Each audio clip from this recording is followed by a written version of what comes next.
I have 3 examples here. Fish, a sheep, the handle's broken, and an elephant. And these are just examples, not because they're the best, but because they were not picked up by students, so I happen to have extras. Your challenge on this project is to show texture and to creatively incorporate the tail or some kind of element of the animal into the handle. Okay? Could be the arm of a monkey, could be the ear, it doesn't have to be the tail, but you have to incorporate some kind of body part into the handle of the mug. So it's kind of a challenge creatively to do that. Textures can be done with tools, which I'll show you later. You can also imply texture through patterns. If you look at this one closely, it's kind of like flowers almost. They look like little mini flowers, but it's supposed to imply the texture of the sheep. Now, the first thing you got to do is to roll a slab, which you guys all know how to do. It's very important that the slab is even, because once you have a mug shaped like this, if it's bumpy or thick in one area and thin in the other, you're going to notice. So you want to make sure your initial slab is very, very even. So use the sticks. Also, you don't want to use sticks that are too thick because, you know, it's not comfortable to drink out of a mug. I don't think that's super thick. So I would use the sticks that are maybe in the medium range, not the biggest, thickest ones, not the thinnest ones, but kind of in the middle. Okay? So this is a good example of that. The measurement for the mug is 10 inches by 4 inches, and I wrote it on the board there in case you forget. 10-inch by 4-inch mug gives you really a nice size mug where you can still comfortably put your hand in to smooth, comfortable to manage and drink out of. You can go a little bit bigger than that if you want, but I wouldn't go any smaller than 10 by 4, because then it gets very narrow and difficult to work inside of. So after you roll your slab, you're going to measure 10 inches and then 4. And I like to draw it first just in case I mess up. I can make changes to my measurements. So I've got my 10-inch by 4-inch. That looks pretty good. So now I'm going to cut it. I like to use my ruler as a guide. I'm not the straightest cutter. I kind of need a little help usually. So I'm going to use the ruler to help. Oops. Sorry, elephant. Bless you.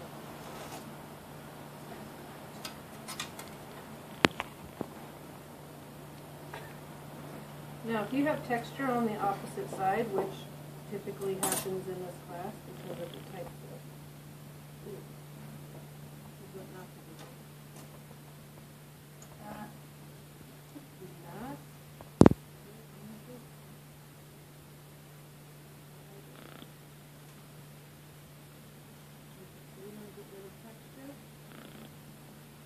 I love this tool.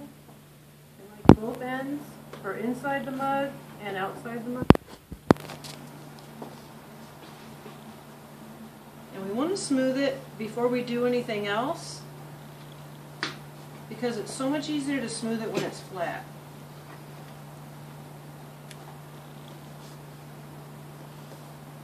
Rather than trying to do all this when it's in the curve shape, right? I gotta do this side too because I screwed it up. I did this to Jacqueline the other day. Okay, I kind of misshaped it, so I'm going to just quick trim it off again.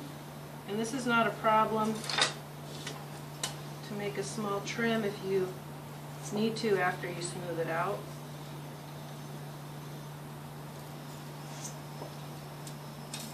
Okay, so now I've got a nice smooth slab. And you have an option here. You can choose to put the texture on now if you want to, or you can wait until it's already in the curved shape. Okay? There's advantages to both, so it's kind of your personal choice. The advantage of putting this texture on now is it's nice and flat, so it's easier to apply a texture now. The disadvantage is once you put it in the rounded form, you kind of have to connect and smooth it together, and you have to kind of touch up the areas where you had to connect the slab. Okay? So what I'll do is show you right now how I did the fish scale, and you might want to experiment with all kinds of tools to achieve or imply the texture you want, because we've got 3 toolboxes of tools that we can use to show a texture. You can use your nail.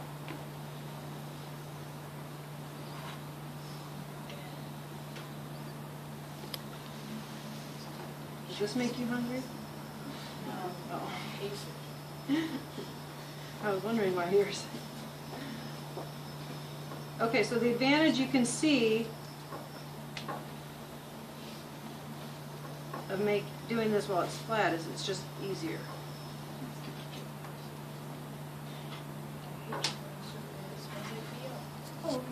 Okay, now it's also important to make this edge nice and smooth where your lip of the mug is, because that's where you might be drinking out of. So it's really important that that is a nice edge. If you have a better edge on this side than this side, make this your bottom, right? Pick your nicest top part for the lip. Now we have to connect these. Okay? If you feel more comfortable with a little overlap, you can overlap them a little bit if you want to, but not, I wouldn't overlap a lot because it'll make your mug more narrow. Another thing that you can do is I can overlap them a little bit and angle my cut. A little bit like this. I kind of cut it at an angle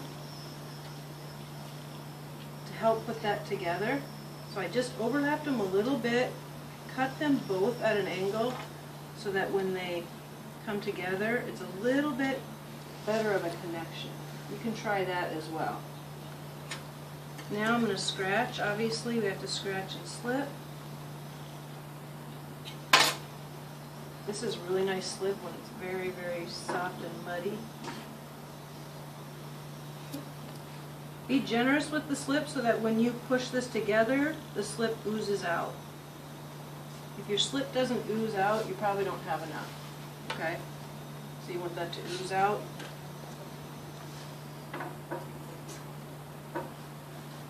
Okay, now this is what I was talking about with touch-ups. See how I have to smooth this together a little bit? So it kind of pushed my texture back in smooth. That's an area where I will have to touch up. And I want to smooth the inside as well.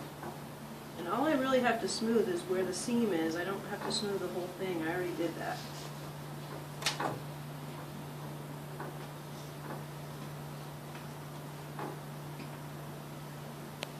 Okay, now I'm not going to do anything major yet, because what I want to do is let this kind of dry at the same rate together, and then the next day I'm going to fix the texture. Okay, so while it's still soft, I'm going to go ahead, roll a slab. Is this one big enough?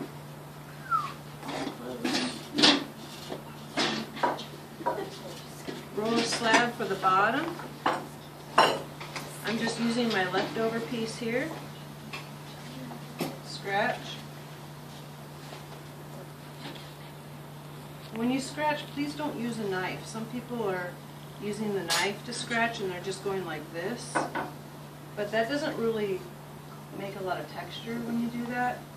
I really recommend a fork. I've noticed that in the kiln even, some of the things coming out are falling off after they're fired because they weren't really properly attached. So you want to make sure you're really scratching that. I like to draw it first and trace it and then cut it. It's better to cut the base too big than too small. So I'm kind of making sure I'm following that, but I'm making it just a little bit wider.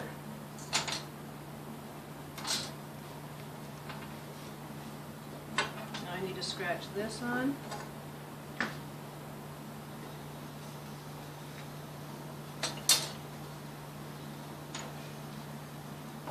Add generous amounts of slip.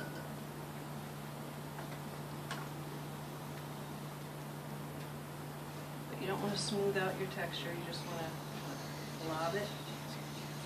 I already scratched that. Gonna make sure it's shaped nice and circular.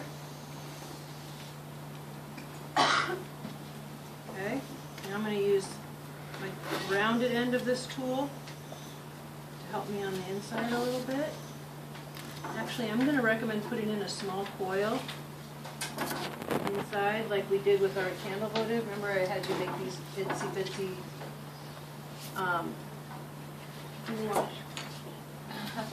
Can you tell me where you can see it, or? Okay. Oops. My itty bitty coil slit. Make this coil thin. You don't want to like make it super thick and bulky, but I'm not going to scratch it or slip it in because I have slip in there. It's nice and soft. It's in the plastic stage, so I'm just going to smooth this right into the seam. When you want things to be watertight like a mug, you want to make sure that you really fill in those seams where they connect, because otherwise you're going to have a leak. Now I can take my rounded end, smooth that in there.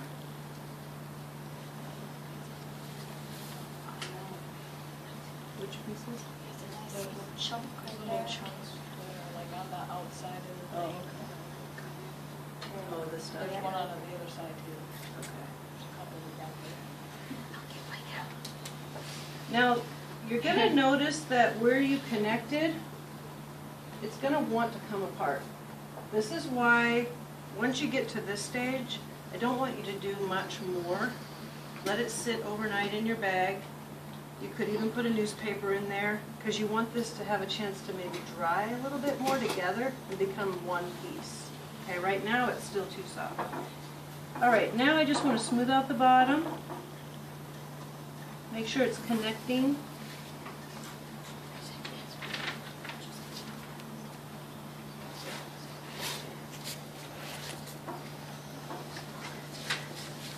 I'm just connecting that bottom piece to the side. Cleaning it up a little bit. Now I put it in the bag overnight with a newspaper. Okay? So pretend I pulled this out the next day and it was a little bit more firm and I needed to decide about my handle. Okay? Your handles are all going to be different because it's going to depend on your animal. So you Couple want to wait till tips. it's firm? The other tip is that place where I had to connect and it ruined my texture a little bit, I can go back in the next day and do this to it. But this is also the place where I would strategically put your handle. Not only will it make this stronger, because you're adding clay to it in your handle, it also can hide any kind of irregularities that end up right there. Now, this is not really a tail, but let's just pretend this is a tail. There's a couple options with your tails, okay? You can go inside the mug and connect, and outside. 2 connections are better than just one. See how this elephant trunk sticks out and it only connects one time to the mug? I don't recommend that. It's highly breakable. You can exaggerate the thickness of things too, but I would recommend 2 connections, one inside the mug, or you can connect outside like this. You can connect outside, or you can connect inside. But I would do everything that you can to have your handle connect in 2 places if you're doing something like this. Now, as my fish, I decided to use the tail as the handle. and it's nice and wide, so I didn't really have to connect it twice because it's connected very solidly in one piece. Okay. Now, last thing, and then I'll be done, the face. If I add a face to my mug, let's say I'm going to do a fish face again. And I shape it to the way I want to. Okay? And I add it to the mug. What's the problem? You have to scratch it or slow. You have to hollow Why do I have to hollow this out? it. It'll explode. It's thicker than my thumb, right? So, okay, I'll hollow it out. Take my wire tool, hollow it out, and then I'll attach it. Now what's the problem? Scratch it slip. I trapped in an air bubble. What happens when you have an air bubble? Breaks. It breaks, it explodes. So, this is where you creatively make a hole. Where did I creatively put a hole here? The mouth, right? Nostrils make good natural openings, right? If you don't have a place to make a natural opening, you can just hide like a pin tool. Well, you wouldn't want it down here for the mug, but maybe up in here. You have to allow some air to escape, or you just trap air in. Okay, so you have to